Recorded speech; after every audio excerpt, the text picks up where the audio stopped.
If you are struggling with imposter syndrome, if you feel like you are doubting your accomplishments, abilities, and you are overworking, you're trying to be overly perfect, and you just feel like an imposter in the workplace, this video, this podcast, wherever you're listening to it, it's for you. So keep watching and we'll get into it right now. Welcome back to the Chasing a Greater Vision podcast. I'm your host. Today's topic is overcoming imposter syndrome at work. I'm so excited to talk about this topic because I feel like a lot of us deal with it. I know that I have dealt with it at certain times, and I'm sure I'll deal with it more in the future. So I'm going to run down at a high level what those tips are early, and then we'll get into the content portion. Number one, expect and normalize failure. Number two, challenge your negative thoughts. Number three, focus on learning and growth. And number four, limit comparison. So what is imposter syndrome? It's doubting your abilities, doubting your previous accomplishment. It's always being in this place where you just don't feel like you're good enough. And what that leads us to doing is a lot of things that probably actually don't help us achieve even further in life. It leads us to trying to be even more perfect. Like I said, we compare ourselves. We have fear of failure, and we overwork because we're trying to overcompensate for something that we feel like we don't have. Now, the problem with this is imposter syndrome, I feel like, is slightly healthy, but it can be detrimental. So follow me with this. Whenever you're put into a role, whenever you're doing something new, you're new just by the nature of it. You have to grow into that thing, right? Whenever you get a promotion into a position, on day one, you don't know how to do the position perfectly. Your day one should look very different than your day 365 at the end of the year, right? So the imposter syndrome is like, wow, this is kind of bigger than me, and I'm in this space where I'm expected to perform at a level as if I kind of almost know everything or know how to do the thing. That is a tough mindset to be in because you always feel like you're behind the eight ball. You always feel like, oh, I need to be perfect. I need to overwork. I need to overcompensate. So the first thing that we are going to do to overcome this is expect and normalize failure. So you all have probably heard me talk about this. I built an apparel company, and it was a women's apparel company. It started as a men's apparel company, transitioned to a women's apparel company that I was running with 3 males, and then we ended up bringing on a few different females to do different jobs as well. But the bulk of the designs early on were myself and my brother and Corey.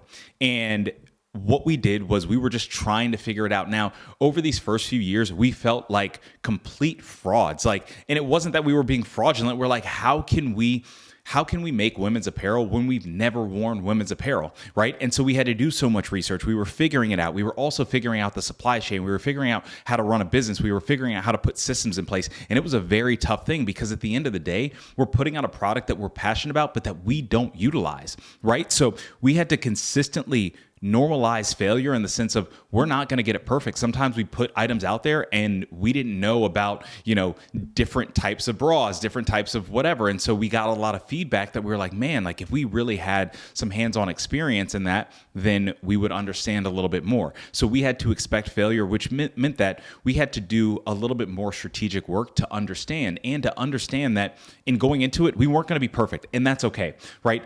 You don't know what you don't know.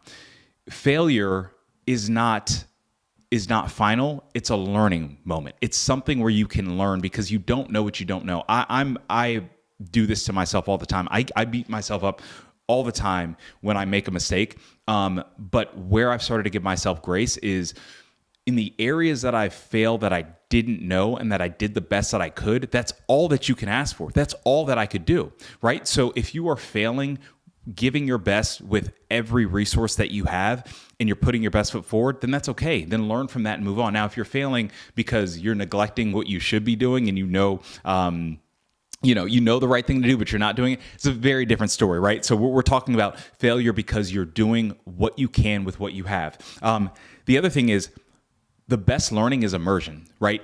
We intake so much content. I appreciate you all watching. I love the fact that I'm able to give content, but I also want you all to take this content and do something with it and apply it practically and try it, because when you're just intaking and you're not actually trying, you can know a lot of stuff. It's like when we went through grade school, it's like we can know a lot of facts and we can know a lot of, things that we want to do and talk about, but we never do them. When I first started getting on camera, probably 12 years ago, I could speak in in really broad strokes about a lot of things when it came to motivation, inspiration, commitment, all this stuff, but I was not doing it practically because I knew the book smart stuff so I could regurgitate it, but then when it hit the fan from a actual application, I wasn't doing it. Now I speak from, hey, we can have a discussion about it and we can keep it a buck because I'm like, there are things in my life that I have walked through, that I am walking through, and that anything I talk about now is I'm putting in place practically. I'm not just pie in the sky, just talking about it, right? So the best learning that you can do is going to be by application, by actually doing it in your day-to-day, and that's okay. And so when you do that, failure is going to happen, but the learning aspect is going to be because of failure. So that's going to lead to less imposter syndrome because with every time you fail, you get better and you get better.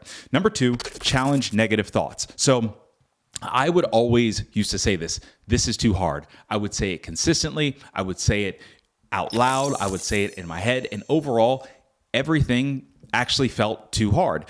In being a performance coach, the one thing that I really, really key in on is your positive self-talk. And it's so important because you have to be able to encourage yourself because a lot of times you aren't going to have somebody there to encourage you, right? When you're at work, everybody's doing their job. Everybody is focused on what they have to do. Everybody is really focused on, at the end of the day, their own success. And so you might not have a ton of cheerleaders. You might not have a lot of people who are taking a lot of time to speak life into you, to encourage you, to motivate you, to really reinforce your commitment. So what you have is right between your ears. And so if your self-talk is wrong, and if you aren't challenging negative thoughts, then your negative thoughts are going to spiral into negative actions, and negative actions have negative repercussions.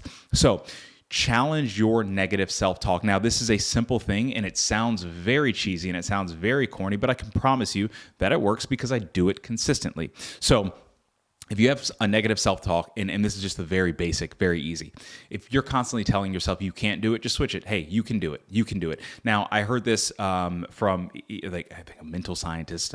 He's in the brain science field, and it's really interesting. If you say, I can do this, you're really close to it. But if you say you can do this, it's like you talking to yourself. So it's almost as if you are coaching yourself and you're hearing it from another point of view coaching you. So I've been doing that for the past few months on my runs when they get really tough, at work when it gets tough, long days.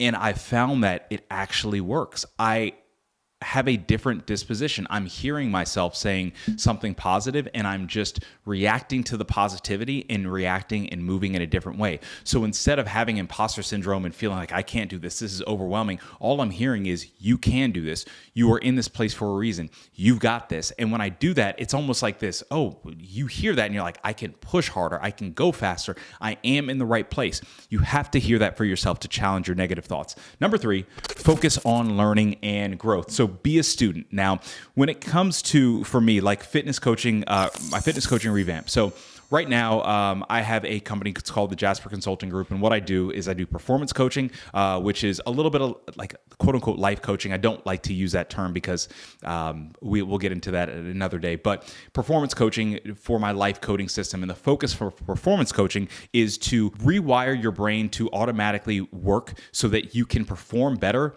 without even having to think. So you can go from indecision to decision to massive action very quickly, right? And then I have fitness coaching. I used to do fitness coaching for years and years and years, right? When it comes to where I'm at now, I stopped fitness coaching for a while, and now I'm really focused on a new way to grow this, a new way to serve clients better. And that came from me understanding how I learn the best and what I was motivated by. And that's like my ideal client, right? So focusing on learning and growth is helpful because you're able to be more inspired. So like I said, you're intaking the content, but then you're applying it. So you can intake the content, that's how you're starting to learn it, and then applying it is the ingraining of whatever you're intaking into something that is in real life. So focus on learning and growth and be a student. Every time I get in front of camera, every time I do this podcast, I am a student of the game because I'm getting in front of the camera to impart some wisdom, impart some knowledge, hopefully get you to move in a right direction. But I'm also being a student of, okay, I am thinking this through. Let me think. I have my notes right here. How am I going to flow through my notes? If you all haven't seen it right now, I have a timer right here, right? So we're going through and we're saying, okay, what's our sweet spot of the time that we want to make sure that we're capturing people's attention? Because for me, when I'm in taking content and I have a busy schedule, hey, a nice 10 to 15 minute get me on my way, that helps me out. So I'm being a student of this while doing it as well. And that's why I hope that in a year from now, the podcast looks slightly different. Like if you saw the podcast a year ago, it looks completely different. The structure, the timing, consistency, everything looks different because I'm a student of this game. Mason, who's behind the camera, he's a student of the game, and we are consistently improving. So the imposter syndrome that I did have when I first started this, if you watch the first few episodes, we're in episode 50 some odd, I was not this confident. I was not this direct. I was not this, hey, I would say authoritative because I was like, okay, I'm just getting comfortable, reacquainted. So focus on learning and growth because when you're a student, you will always learn something. And number 4, limit comparison. I think that this is huge because when you are getting into a new, let's say, role in a workplace, or you're in an entrepreneurship venture, or if you're like me and you're in the tech industry, you can consistently look at other people and other people's success, and you can compare yourself. And comparison has been like a common theme on this podcast because I really want everyone to limit the comparison of other people because you don't know what everybody else is going through and you don't know what they had to go through to get to where they are. And you also don't know what hell they're going through with where they're at right now, even though it might look like the most grandiose thing. So I want you to really, really limit comparison. A few people that I really like to follow that I have so much of an appreciation following them now that I would have had a hard time following them, 2 years ago, 3 years ago. Nick Bear, he's a person where he has a supplement company. He does a lot of, running, ultra running, all this stuff. Great family man, all of that. And I really enjoy in taking his content because it's raw, it's very real, very behind the scenes. And in the past, I would have gotten very jealous of his success because I was like, I'm being an entrepreneur. Like I have an apparel company and I'm doing this and I'm doing that, but it's not a multi-million-dollar apparel company and this and that. Now I can look at something and I can say, wow, like it's really nice what he's doing. And I really like aspects of what he's doing. And so I naturally float to those things. And I'm like, let me do more of those that I enjoy doing, and let me put my spin on it because that's how I want to present myself to the world, because that's who I want to be behind closed doors when nobody else sees me, right? So limit comparison, but it's okay to find people that you are inspired by, and it's okay to mimic because imitation is the biggest form of flattery. It's okay to mimic, but you don't want to get down a comparison spiral because you don't know what's going on in everybody's life, right? So that is going to be such a big thing. Imposter syndrome can plague you consistently, but what you don't want to do is you don't want to make it something bigger than it naturally is. So to run it through one more time, number 1, expect and normalize failure. Normalize failure by truly learning. Truly learning, in my opinion, is actual application. It's doing the thing. It's not just hearing the content. It's not just watching the hype video. It's not just listening to the podcast. It's doing that and then applying it to your life with your actions. If it's not coupled by actions, you can't even fail in it. You can just listen to some stuff and not even fail and learn and really intake what the content is actually trying to tell you, because that telling you is going to be within your application of it. Number 2, challenge negative thoughts. Negative thoughts come in. Tell yourself you can do it. Tell yourself you've got it. Make sure that you are hearing yourself telling you good things so you're able to get through it. Number 3, focus on learning and growth. Always be a student. Always be someone who's willing to learn. Always be able to sit back and humble yourself and say, I don't know everything, but I'm going to work extremely, extremely hard to figure it out. And number 4, limit comparison. Inspiration is great. Comparing yourself and feeling bad because you feel like you're lacking is something that is going to just rip you apart. It's going to give you time off target. You're going to feel like more of an imposter because your focus and your gaze is going to be completely off target, not where it's supposed to be. Bring it back. Just take it for inspiration. So I hope that this podcast topic helped. I love talking about it. We're going to be here every single week, still putting out content, still hopefully motivating you. But I challenge you, don't just intake this. Listen to what I'm saying and apply it and find your way. These things that I'm saying, this is how I've took content. This is how I have, been able to process through things. And I hope that you take it as a starting point for you. And I hope that when you're able to apply this, you're like, oh, I have another tip that actually works for me. And then it's completely yours because you've taken that, you've learned from it, and you've applied it, and you teach it, and you pass it on. So I hope that this message helped. Thank you all so much for watching, and we will see you in the next video. Peace. Thank you so much for watching this video. We have clips and content coming out every single week, full videos on Thursdays, and clips coming out almost every single day. You can subscribe to this channel if you like it. Also, please send it to somebody who you know needs this message or any message that you see, and we will see you in the next video.